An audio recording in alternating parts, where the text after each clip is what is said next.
สวัสดีทุกท่านเนาะวันนี้บุญดวงพามาเที่ยวที่บนลินแห่งใหม่เนาะที่เปิดใหม่ที่เมืองสิโปนแขวงชนเขตเป็นแห่งใหม่เลยเมื่อเขาเข้ามาแล้วเขาก็จะได้ผ่านประตูโขงอันที่สวยงามเนาะโยกเยกไปมา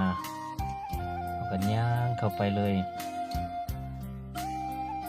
เข้าไปแล้วก็จะแนมเห็นทิวทัศน์จากทางลุ่มเนาะเบื้องลุ่มทันจะมีคนขี่เป็ดหลายคนเนาะบางคนก็ขี่เป็นครอบครัวขี่เป็นหมู่เพื่อนกันเนาะธรรมศาสตร์เลยก็งาม